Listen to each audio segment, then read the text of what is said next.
Jingle tunes. कृतघ्न चूहा। एक घने जंगल में एक साधु महाराज रहते थे। वो हमेशा समाधि में रहते थे। एक दिन वो समाधि में मग्न थे, तभी एक चूहा आकर उनके चरणों में गिर पड़ा, जो एक कौवे की चोंच से फिसल गया था। साधु महाराज ने उसे उठा लिया और उसका प्यार से पालन पोषण करने लगे। लेकिन एक दिन एक बिल्ली उसके पीछे पड़ गई। अपनी जान बचाने के लिए चूहा दौड़ते हुए साधु महाराज के पास आया। चूहे को डरा हुआ देख साधु महाराज बोले, तो तुम बिल्ली से डरते हो। रुको, तुम्हें बिल्ली ही बना देता हूँ। आज से तुम बनोगे बिल्ली। और चूहा सचमुच एक बिल्ली बन गया। लेकिन बिल्ली कुत्ते से डरती है, और वैसा ही हुआ। एक दिन एक कुत्ता उसके पीछे पड़ गया। बिल्ली भागते हुए साधु महाराज के पास आई। अभी तुम्हें कुत्ते से डर लगता है। अच्छा, ठीक है, अब तुम कुत्ता बनोगे। और ऐसा कहते ही बिल्ली कुत्ते में बदल गई। लेकिन कुत्ता भी किसी से डरता ही है। अब उसे बाघ का डर लगने लगा। अब मैं तुम्हें बाघ बनाता हूँ। अब तुम्हें किसी का भी डर नहीं लगेगा। और सच में वो डरपोक चूहा एक शक्तिशाली बाघ में बदल गया। लेकिन साधु महाराज अभी भी उसे चूहा ही समझ रहे थे। बाघ ने सोचा कि जब तक साधु महाराज जीवित है, तब तक मुझे मेरा पुराना रूप याद आता ही रहेगा। उन्हें मारने से ही मेरा भला होगा, इसके अलावा और कोई चारा नहीं। लेकिन बाघ साधु महाराज पर छलांग लगाए इससे पहले साधु महाराज सब समझ गए। उन्होंने कहा, जाओ कृतघ्न चूहे, तुम फिर से चूहा बन जाओगे। तुम्हारे लिए यही सही है। और उस बाघ का वापस चूहा बन गया। तो बताओ बच्चों, इससे आपने क्या सीखा? भोजन देने वाले हाथों को कभी घायल नहीं करना चाहिए। Jingle tunes. चूहों की सभा। एक बड़े से घर में बहुत सारे चूहे रहते थे। उन सबकी जिंदगी हंसते खेलते मजे से गुजर रही थी। फिर एक दिन घर का मालिक एक बिल्ली ले आया। बिल्ली क्या आई, चूहों पर बहुत बड़ा संकट आ गिरा। वो बिल्ली बहुत डरावनी थी। उसे बहुत सारा दूध पीने के लिए मिलता था, फिर भी उसका मन भर ही नहीं रहा था। वो घंटों तक सोती थी और 3-4 चूहे खा जाती थी। ये परेशानी दिन ब दिन बढ़ती ही जा रही थी। तब चूहों ने उपाय ढूंढने के लिए एक सभा बुलाई।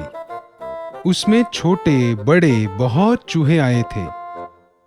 हमें इस संकट से मुक्त होना ही पड़ेगा। दोस्तों, सब लोग उपाय बताइए। हम उस बिल्ली को कैसे मारें, या फिर उससे हमें मुक्ति कैसे मिलेगी? बहुत देर तक वो आपस में ही बातें कर रहे थे। थोड़ी देर बाद एक छोटा सा चूहा सामने आया। बिल्ली के गले में घंटी बांधने पर वो कहीं भी जाएगी तो घंटी की आवाज होगी, और फिर हम हमारे बिल में भाग जाएंगे। चलेगा? सब चूहे तालियां बजाने लगे। अरे वाह, ये तो बहुत अच्छा उपाय है। ये छोटा सा उपाय सच में अच्छा है। अब हमारे खुशी के दिन वापस आएंगे। अब हमें डरने की जरूरत नहीं है।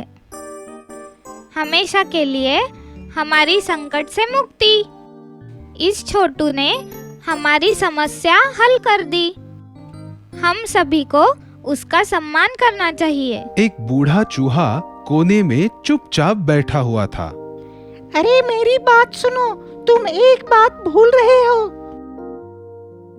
मुझे एक बताओ, बिल्ली के गले में घंटी कौन बांधेगा?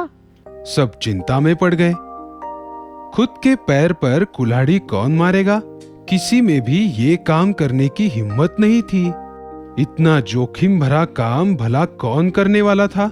सब चूहे एक दूसरे की तरफ देख रहे थे और अचानक बिल्ली की आवाज आई और सब चूहे अपनी जान बचाने के लिए बिल में घुस गए।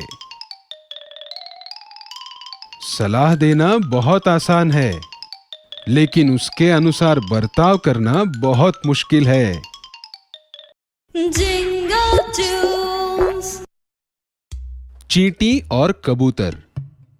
एक बड़े से जंगल में एक चींटी पेड़ पर से तालाब में गिर गई। एक कबूतर ने उस चींटी को तालाब में डूबते हुए देख लिया था। उसने पेड़ का एक पत्ता तोड़ लिया और उसने पत्ते को चींटी के पास फेंक दिया।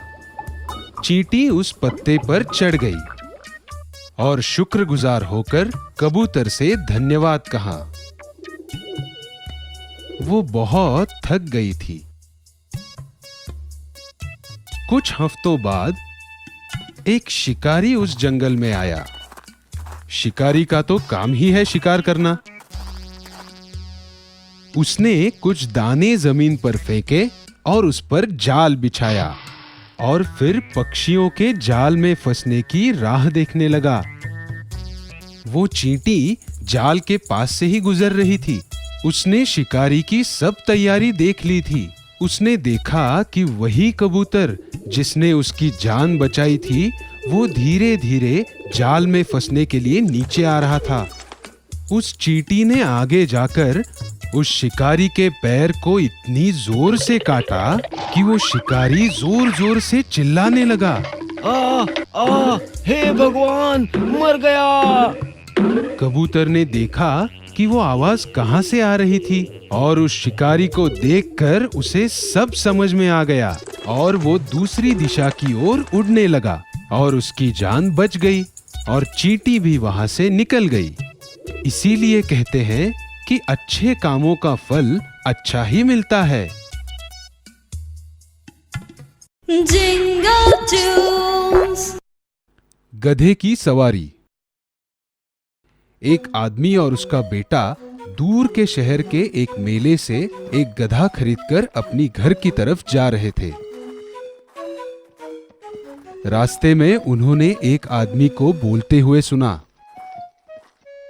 अरे देखो उन मूर्खों को, गधा होते हुए भी पैदल जा रहे हैं।